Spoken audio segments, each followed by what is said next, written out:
Hi everyone, my name is Kate Carr. I'm one of the family navigators here at the St. Louis Arc, and I'm going to talk a little bit about IEP team map. So who can you have or who can be in attendance, who should be in attendance at your loved one's IEP. So first, most important is parents and caregivers.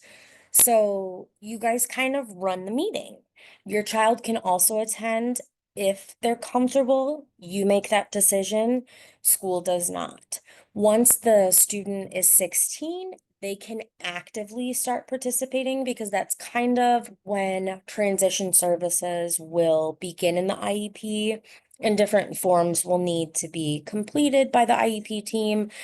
But your student can also attend prior to that if you and or the IEP team believe that is going to support them in their future. And the student can also make or add to goals, different planning things in there as well.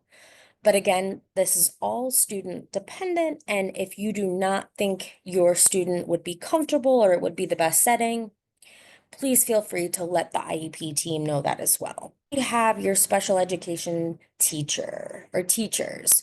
So for the IEP, at least one special education teacher will be present. There might be another special education provider if the special ed teachers are unable to be there.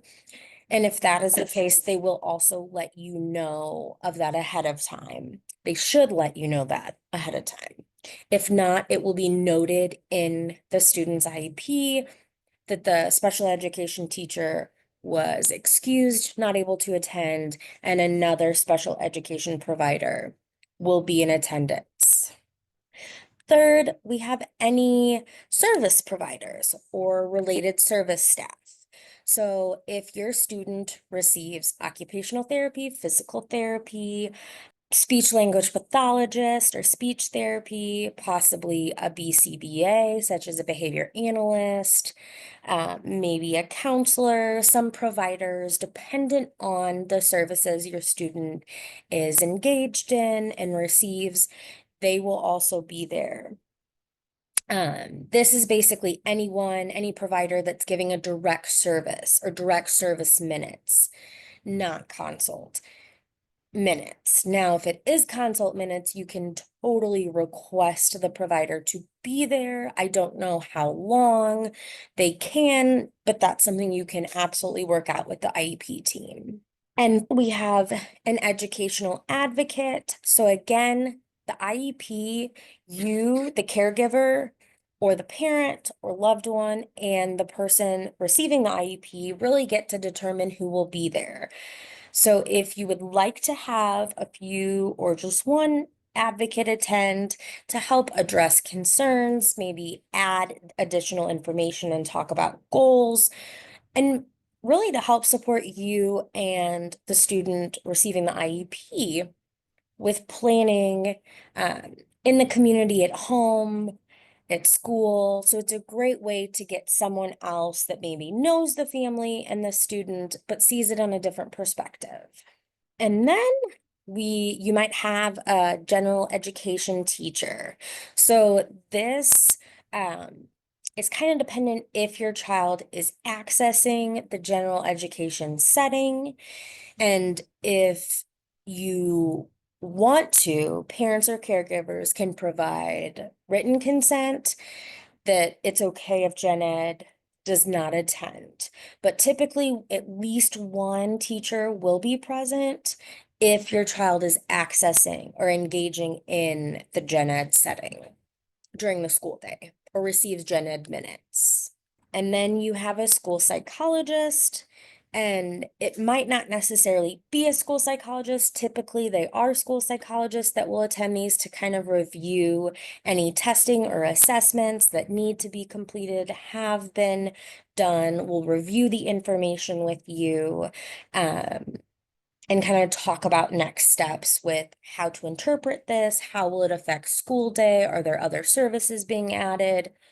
They will help address those things. And then last but not least will be a district representative.